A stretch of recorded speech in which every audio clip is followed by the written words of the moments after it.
Okay, now to calculate some optional neck and shoulder shaping. With shaping, the shape of the back is going to be something like this. And you'll have a shoulder and neck slope here. You don't have to do this, but I like how it looks and drapes better with the slopes. So we're going to be working this piece top down. So we're going to start something like this.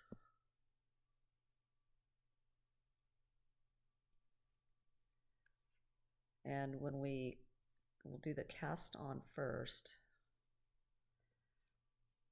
that'll be row number 1, and then we'll purl back row number 2, and then the shaping will be row 3.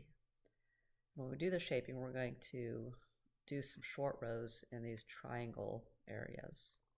Once you have your 2 rows worked, you'll place a stitch marker here and here. These are your shoulder stitches right here and the neck stitches calculated from the previous steps. So I've got 14 stitches for each shoulder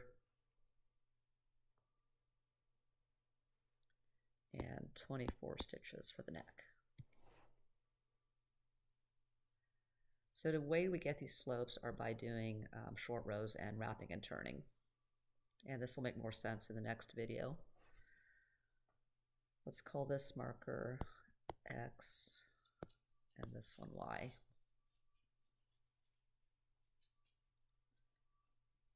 So to get these slopes, you'll wrap and turn a stitch about here, and then work back, wrap a stitch here, and then go further and keep going until you go back and forth however many stitches you want wrapped. So if you want more of a slope, do more wraps closer together. If you want less of a slope, do fewer wraps and spread them further apart. So on the sample, I wrapped 4 stitches on the shoulder and 3 stitches on each side of the neck here. So here, here, here, and here, and then here, here, and here.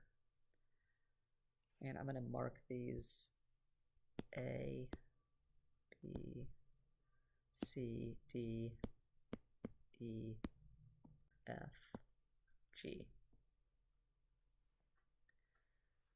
So here's how we work the short rows. Starting over here on the right side, we'll work all the way over to marker X.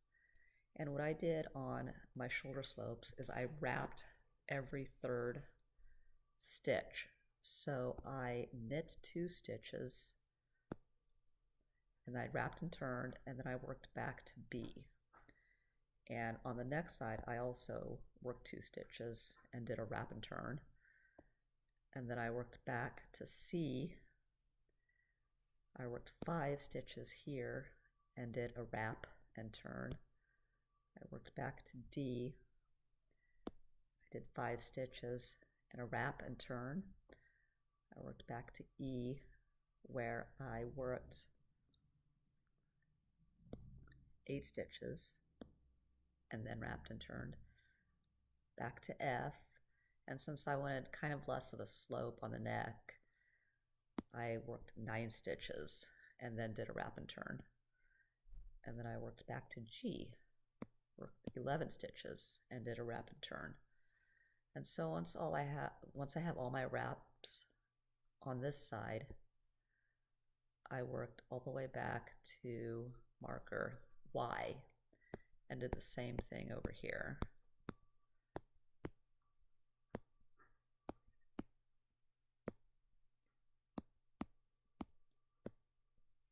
And also did the same number of stitches. So I worked 2 stitches here, did a wrap and turn, back to B, where I did 2 stitches, wrapped and turned, back to C, 5, here I did 5, over to E, 8, over to F, 9, over to G, 11, and then I worked all the way back to the end of the row. And all of this is row 3. So decide how much slope you want on your neck and shoulders, if any. Another option would be to just do shoulder slopes and no neck slopes, and you can just work back and forth like this. However you want to do it. This is how the sample was done. Once you're done with your shaping, you just continue to work even in stockinette until the bottom of the back piece.